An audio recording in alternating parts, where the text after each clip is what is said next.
el siglo XVI, Bartolomé de las Casas pedía la restitución de las riquezas de los indígenas.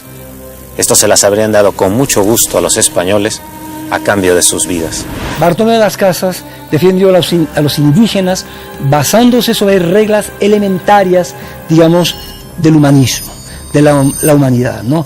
Y no solamente sobre, digamos, elementos indígenas, sobre las mismas leyes españolas, ¿no?, que pedían el respeto a la vida humana, ¿no?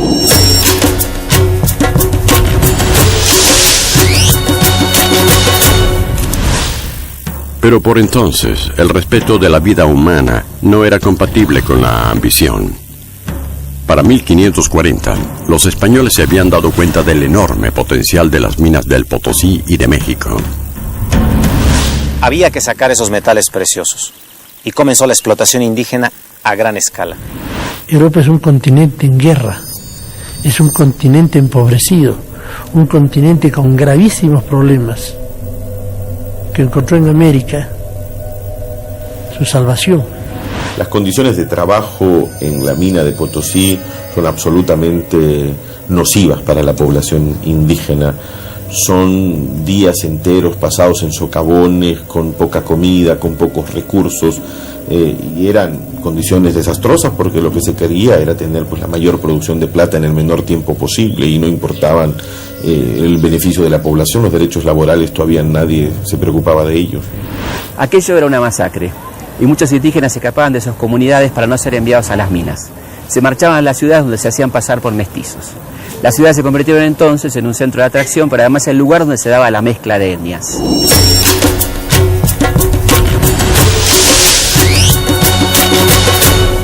Pues los mestizos eran una parte muy importante de la población de buena parte de los países latinoamericanos, y para algunos era lo mejor porque era la expresión que sintetizaba a los pueblos originarios con los conquistadores, y para otros, por el contrario, era absolutamente la antítesis, eran lo peor porque eran el resultado de los más bajos instintos de los pueblos originarios y de los colonizadores o conquistadores. El color y la apariencia eran extremadamente importantes en la sociedad colonial. El indio tenía mucho menos derechos y estatus que los blancos. Pero aún entre los blancos había problema, porque siempre podía aparecer la sospecha de un antepasado negro o indio que complicara el tema del linaje. Durante el siglo XVIII, los Borbones vendieron decenas de títulos a cambio de dinero o servicios para la corona. En la sociedad colonial la consigna era: cuanto más blanco, mejor.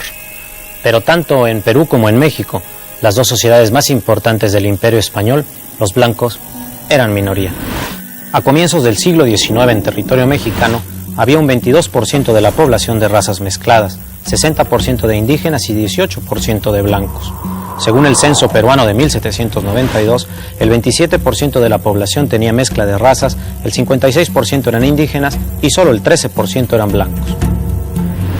Los indios se habían refugiado en las ciudades y allí se mezclaron con otros grupos étnicos. El mestizaje se da en todos los terrenos, ¿no? En la mesa, en la cama, en otras épocas probablemente en la misa, ¿no? En fin, el mestizaje es un proceso cuyo espacio más feliz hasta el día de hoy ha sido en la cocina. Creo que la conclusión de ese proceso de mestizaje no solamente está dada por los hijos nacidos de aquellas relaciones, sino por lo que después fue la gastronomía de cada uno de nuestros pueblos, que tuvo que ver con esa mezcla entre las comidas que traían o las que le faltaban justamente a los españoles, y las combinaron, sustituyeron condimentos, sustituyeron determinados elementos, y ese mestizaje que se dio lisa y llanamente, sin metáfora, en la sociedad, también se dio en la cocina. Bernal Díaz, el cronista de la conquista de México, cuenta que para celebrar su victoria, Hernán Cortés realizó un banquete con cerdo y vino. Ninguna de las dos cosas era conocida ahí. El día que los españoles colocaron sobre la tortilla el alimento principal de los indios, la carne de cerdo, se inventaron los tacos. Los alimentos que trajeron los conquistadores a España lograron, digamos, mejorar, enriquecer un poco la dieta y hacer que en un momento dado la hambruna no fuera tan severa en Europa. Es verdad que aquí no había rueda, es verdad que aquí no habían caballos, es verdad que no habían una serie de productos que los españoles trajeron, pero nosotros también exportamos muchas cosas. Por ejemplo, las papas son peruanas, y no hay nada más cañí o nada más español que una tortilla de papas, impensable sin las papas peruanas. Los tomates también son de los Andes, y no podemos imaginar unos ñoquis al pomodoro en Italia sin la presencia de las papas o de los tomates. Los españoles mataron el hambre con alimentos americanos, pero también introdujeron muchos otros ingredientes que al fusionarse le dieron otra identidad a nuestra cocina.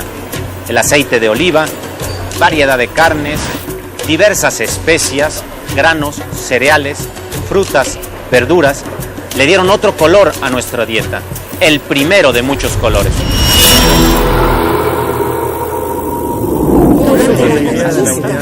Los latinoamericanos estamos unidos por la historia, estamos unidos por el lenguaje, estamos unidos por la gastronomía, por la música, por la manera en que celebramos la vida.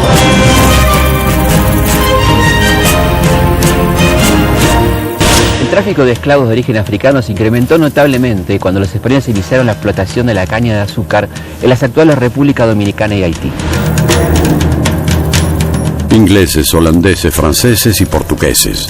Todas las potencias europeas participaron de este negocio. Los esclavos llegaban a México, Venezuela, Colombia, Perú y en mayor número a los dominios portugueses. Durante todo el siglo XVIII, Brasil recibió un promedio de 5,5 millones de esclavos al año. La institución de la esclavitud viene de la antigüedad y se considera que hay una jerarquía moral de la sociedad y que los de abajo deben servir a los de arriba en condición de no libertad. Eso había sido olvidado en los tiempos antiguos, pero fue masivo cuando se dio la conquista, al poco tiempo de la conquista de América, y se vio la necesidad de traer mano de obra, se armó semejante mercado de esclavos extraordinario en sus dimensiones y en su violencia. Se necesitaban esclavos porque faltaba población indígena para explotar, pero también porque la población esclava apenas y sobrevivía.